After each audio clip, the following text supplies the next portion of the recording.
Привет, страна.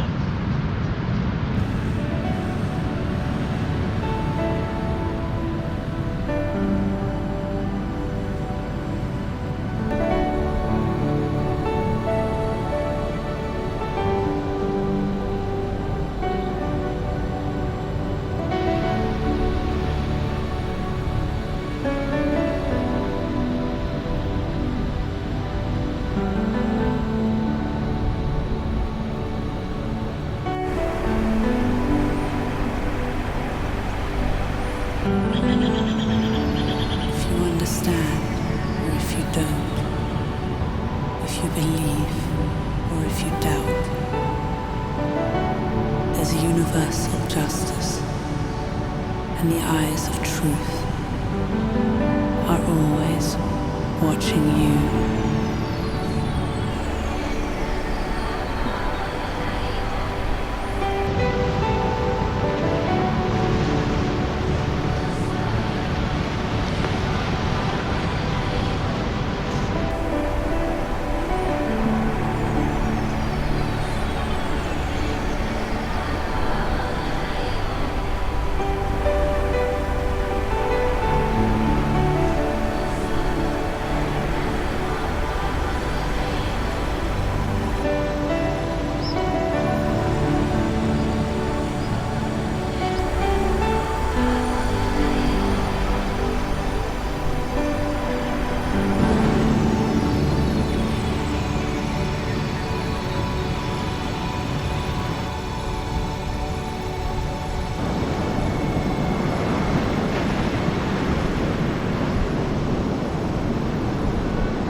Скоро пойдем купаться, но пока нам нужно найти какие-то орехи.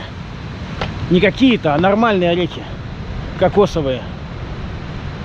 Потому что это вода, нам нужно, у нас очень мало воды, ребята. Видите, ящерка? Побежала. Какая шустрая ящерка. Песок мягкий, ноги тонут.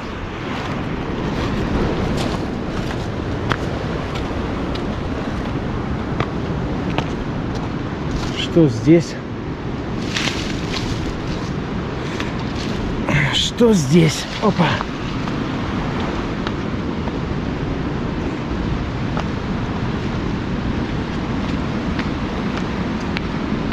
Ни одного орешка не видно. Все, что валяются, вскрытые. Это плохо. Орешки нам нужны.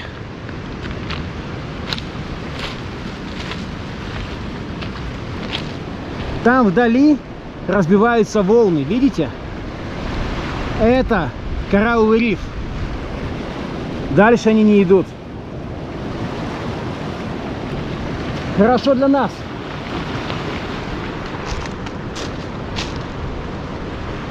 Что это за плоды, интересно, несъедобные или нет? Стремно есть, не знаю, что это такое. И тормануться можно наверняка. Ну так себе пахнут, непонятно. Не очень съедобно.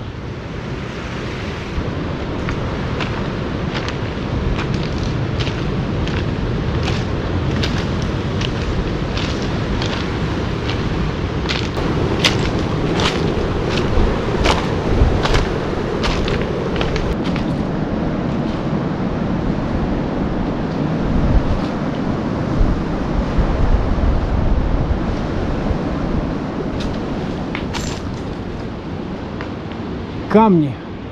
Они могут овалиться в любую секунду на голову. Видите? Много камней.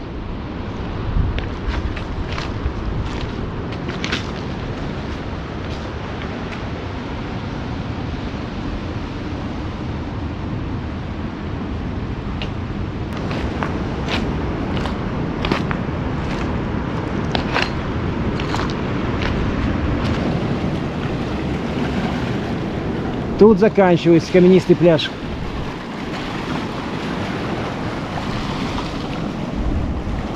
Ладно, идем обратно.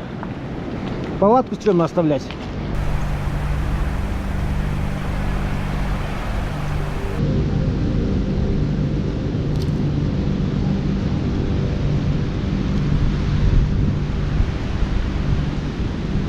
остров расцвел, но, знаете, вот все равно было в нем что-то темное и мистическое. Казалось, он живой и наблюдает за мной. Не волнуйся, остров, я не намусорю и тебя не обижу. Но и ты не обижай меня.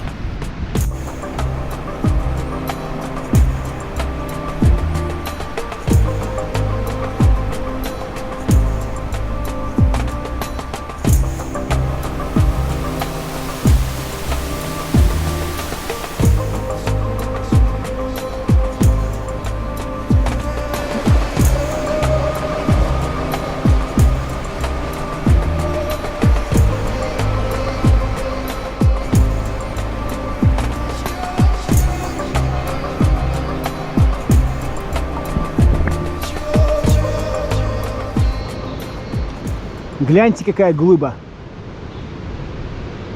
поросшая деревьями.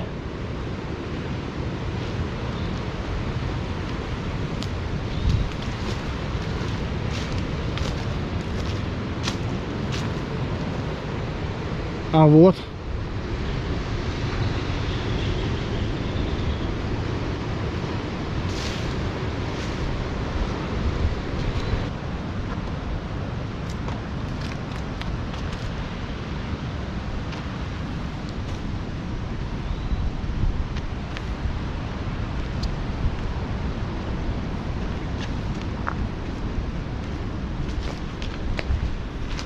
Я бы назвал это засранный остров. Что, неплохое название. Это ж туристы гадят. Приезжают и гадят. Хотя не факт, кстати. Здесь местные тоже появляются, как я понимаю, часто. А мы знаем, как местные относятся к природе, к своему краю.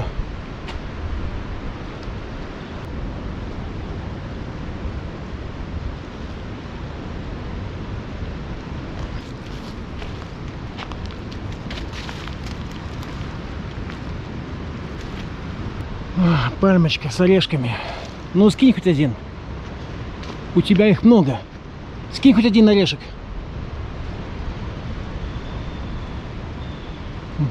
Вкусные, большие, висят.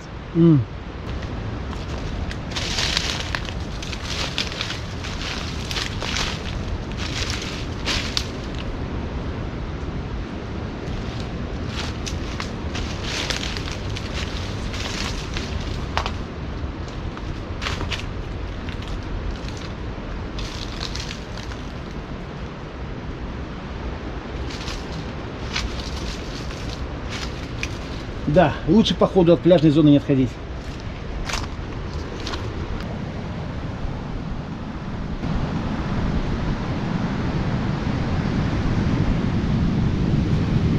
Есть контакт. Есть контакт. Ау, ау, ау, как больно. Сучок. Ах ты скотина. Ах ты скотина, как больно он кусается.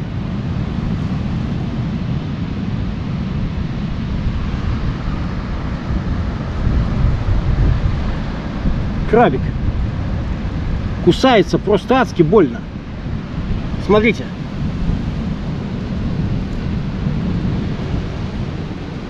Какой? Смелый. Кусачий. Ладно, беги. Беги, чучело. Сможешь залезть? Беги. Не найдя кокосов, что немало меня расстроило, решил, что пора доставать маску с ластами. Никого вокруг. Я один на пустынном острове. Да, я воспринимал пляж как остров. Позади темные скалы и густые заросли, а предо мною океан. Я читал, что здесь, за коричневой мелью рифа, плавают крупные акулы. И так все как-то странно. Совершенно другой мир, так не похожий на тот, в котором прожил всю жизнь. Он окружает, окутывает меня, и мне немножко не по себе.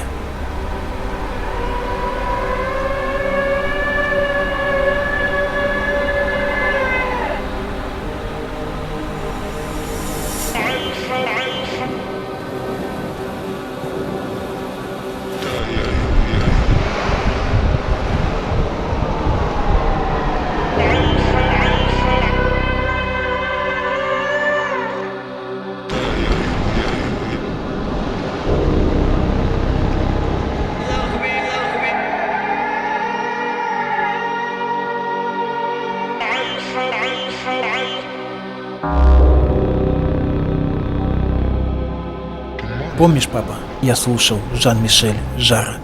Ты купил его записи на Чекурканском рынке за какие-то немыслимые деньги. Бывали вечера, когда вы все куда-то уходили, оставляя меня наедине с мягким светом торшера и темнотой за окнами. Я доставал плоскую картонную коробку с бобиной со старательно написанными на ней названиями композиций. После нажатия кнопки большой магнитофон оживал. Этот магнитофон, был гребаным телепортом в другие миры и галактики. Но львиную часть времени, слушая композиции Жана Мишеля, я плавал в океане. Никакая реальность не сравнится с той сказкой, в которой погружала та музыка. И закрыв глаза, я мечтал, как буду нырять у какого-нибудь тропического острова, с доскональной четкостью представляя себе рыб, кораллы и проплывающих вдали акул. И вот я на том самом острове, папа. Он принял меня, и я понял это, опустив маску в воду. Эта музыка, она заиграла в крови, лишь только сделал пару грибков.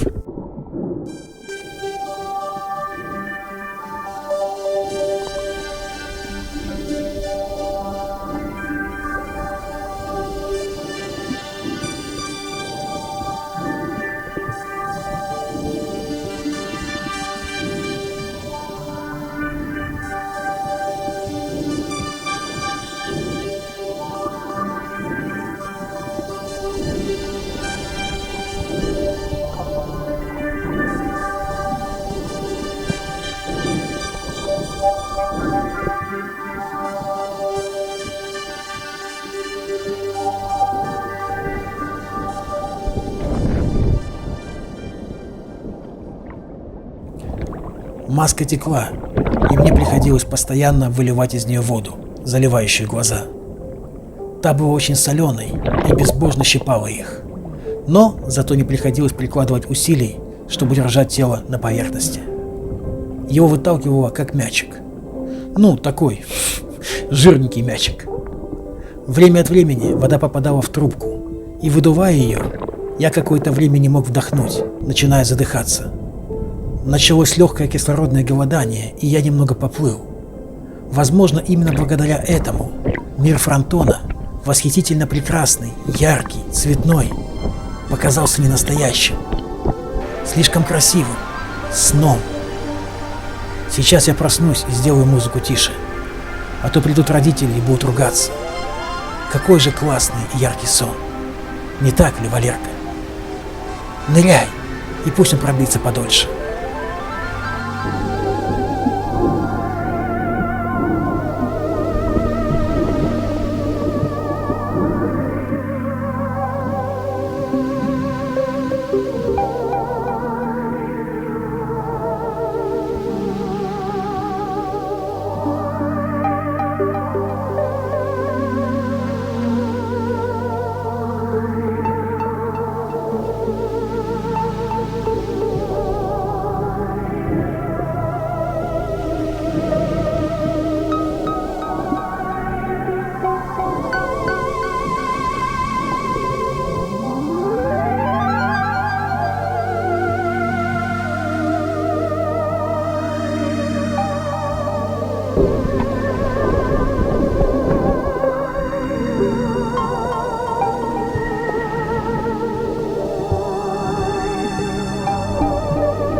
Пока я нырял, оставив, кстати, вещи без присмотра, привезли туристов и еду с питьем для них. С туристами приехала молодая англичанка. Так получилось, что слово за слово, и мы с ней разболтались. Я познакомился с девчонкой Нина. Вот. И она приехала сюда с ребятами, которые готовят пищу для туристов. Ну, там вот позади. И она сказала, что они заберут меня с собой обратно. И это здорово, я сэкономлю очень много сил, ребята. Воды осталось совсем мало, и идти обратно, это было бы мукой. Еще такая тема. Там, за волнами, начинается настоящий риф, красота, и большие рыбины, и даже акулы. Но добраться туда за волны тяжело, потому что идет риф, глубина очень маленькая, и они поэтому появляются. И вода бьет тебя в этот риф, понимаете, о поверхность, о камни, и тебя всего сотрет, разотрет.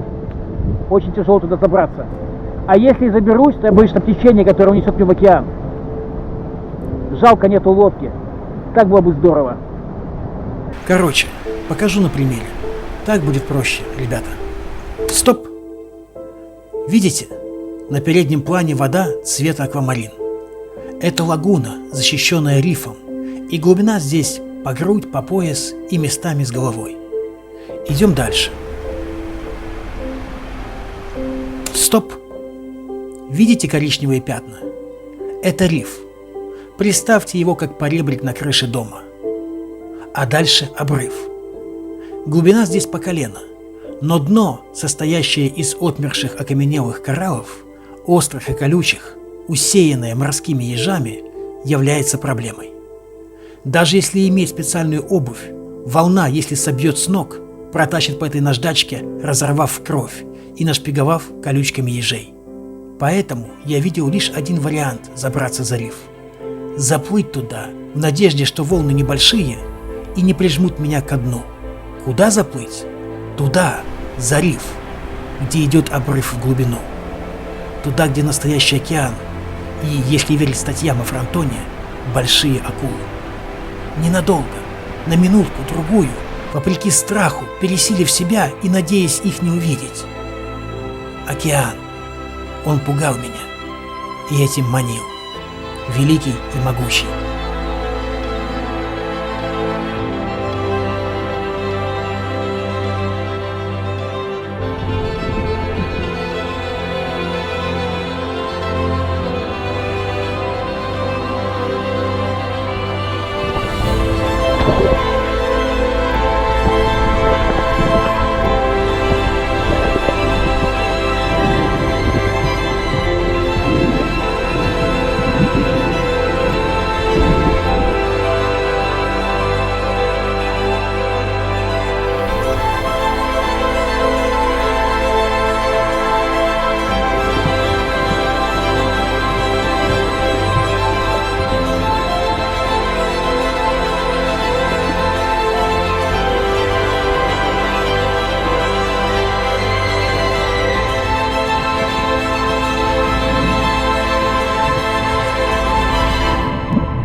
Обратите внимание, как течение оттаскивает меня назад, развернув боком. Но по итогу я его преодолел и таки добрался до границы рифа.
Нащекотав себе вдоволь нервы, я попытался вернуться и столкнулся с тем, что меня оттаскивало в океан.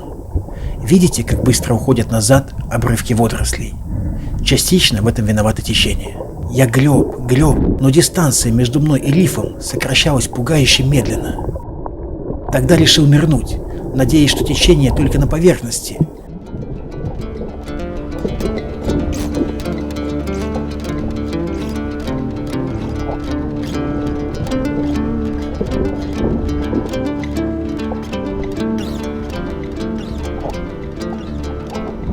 Я нырял, плыл по поверхности, снова нырял и по итогу с трудом, но доглеб, чему был очень рад. Волны почти прекратились, и начался конкретный отток воды назад. Я еле продвигался, цепляясь пальцами за острые камни, стараясь при этом не наткнуться на колючки ежа. Посмотрите, как утаскивает назад океан. Стоит отпустить пальцы.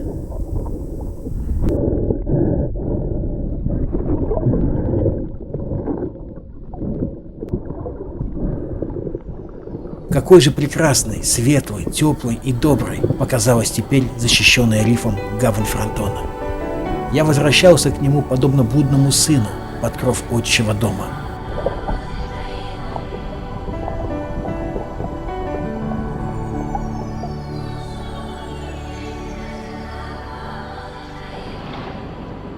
Вода была теплой, очень теплой, практически парной. И слабость, ощущаемая сейчас, была приятной, как после хорошей тренировки. Клонила в дрему, и я думал о том, что могу собой гордиться, ведь превозмог страх и поплавал с той стороны рифа. Для кого-то это плевое дело, но кто-то имеет опыт и не боится акул. У каждого из нас свои вершины. А потом мысли растворились, и осталось только тепло прекрасного дня на пляже Фронтон. If you understand, or if you don't, if you believe, or if you doubt, there's a universal justice, and the eyes of truth are always watching you.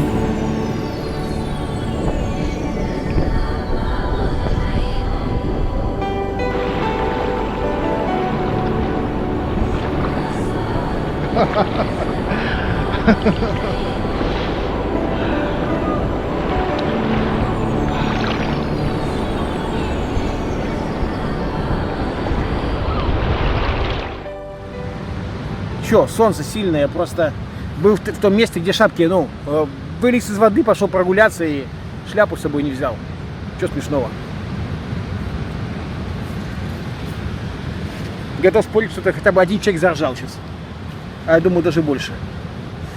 Короче, ребята, ребзики, воткнул себе от морских ежей пару игл. Одна пошла под ноготь. Мне это не нравится, надо как-то вытаскивать. Видите?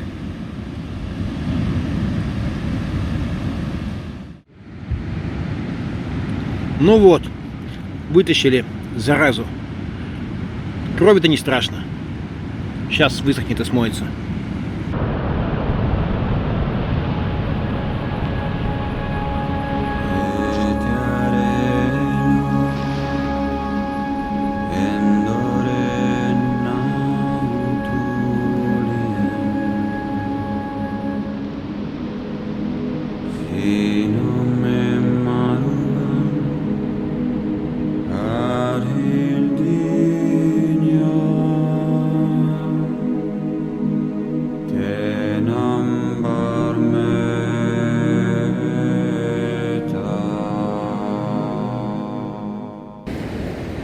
Короче, француженка Нина слиняла, пришла лодка одна, она уплыла. Она сказала так, что там вот женщина, вот, видите, семья сзади, они привезли еду. И когда они вечером будут уезжать, мы вместе все уедем. Но лодка одна ушла, и в нее прыгнула Нина, француженка, и уехала. Я остался здесь. Как-то странно. Не сказала ни до свидания, ничего. И я опасаюсь того, что просто меня на лодку не возьмут. Сейчас подошел к этой женщине, она говорит, да, си по-испански, но там мы друг друга нифига не поняли. Возьму рюкзак, пойду туда. Я воду уже всю выпил. Я же рассчитывал, что на лодке поеду. Воды нету, а тут идти далеко. И поздно уже выдвигаться. Женщины. Я спешно собирал палатку, думая о том пути, который придется преодолеть, если не смогу уплыть. Лас-Галерос был не близко, за скалой, за плантациями. Видите, вдали?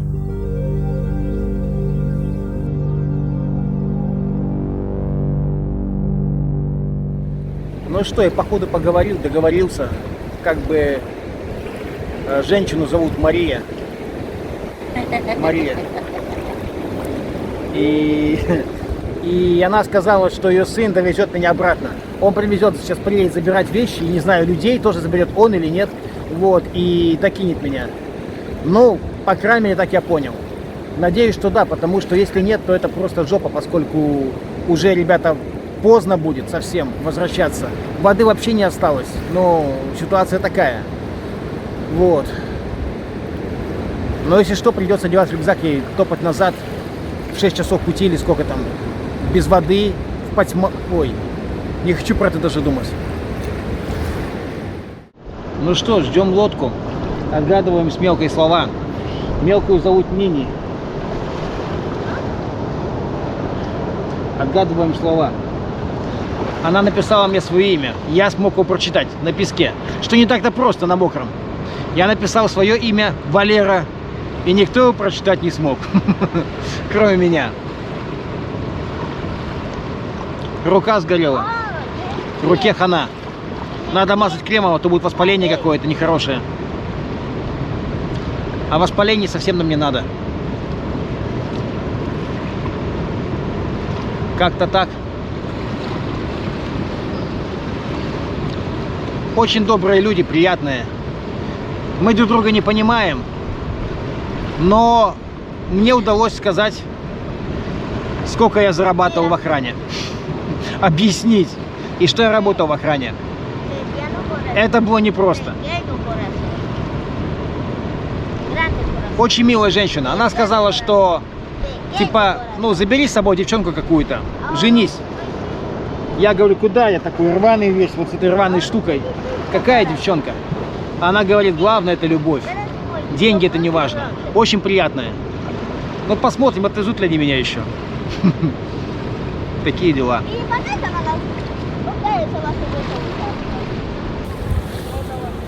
Видео? Оля, видео. Я снимаю видео. Она просто золотая мелкая, такая сказочка, такая малышка. Вот, и семья у нее классная, очень добрая. Мне нравится. Вот лодка подъехала.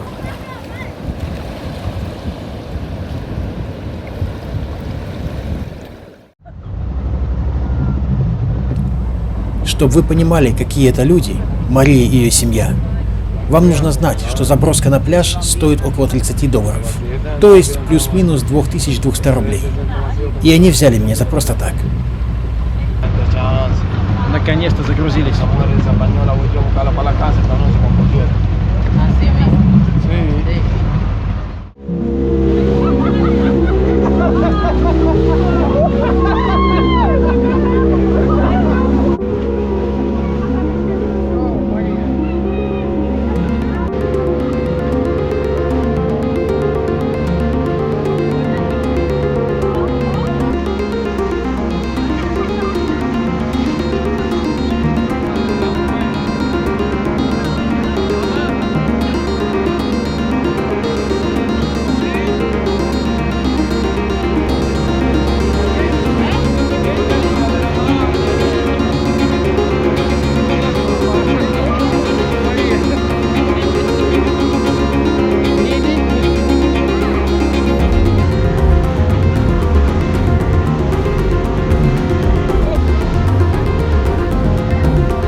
Thank you very much. You might... I remember, corazón. No pesa, corazón. No pesa. Corazón. El teléfono. Thank you, María. Nini.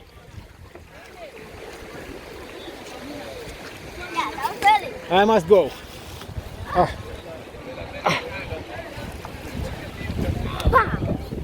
Come hug me. Bye.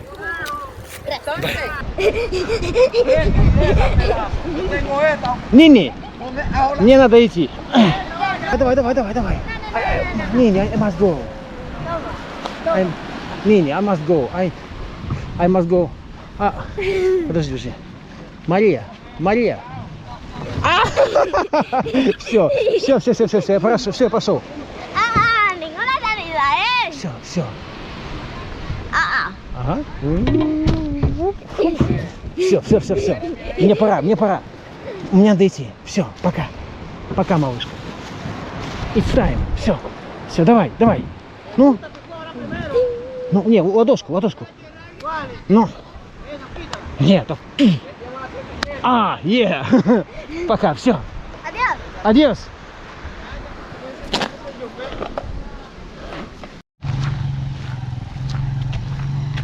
Ну что, на кого сейчас похож? Точно не на богатого иностранного путешественника. Вот так лучше. Чем более ты ободранный, загорелый, тем оно лучше. Сейчас бошки посношу. Тут собаки вообще не уважают людей, я заметил.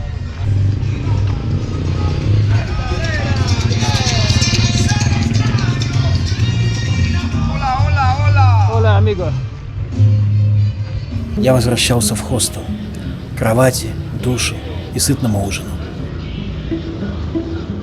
Вечером жильцы собрались за столом, но я не присоединился, чувствуя, что не нравлюсь им. Не знаю, в чем причина, да и не важно. Меня это мало заботило. Глядя в ночь, я думал о прошедшем дне. О рифе, скалах, голубой воде, о фронтоне. Я понимал, что он навсегда останется со мной. Мой первый тропический остров, а я воспринимал его именно островом. Островом, который не забуду никогда.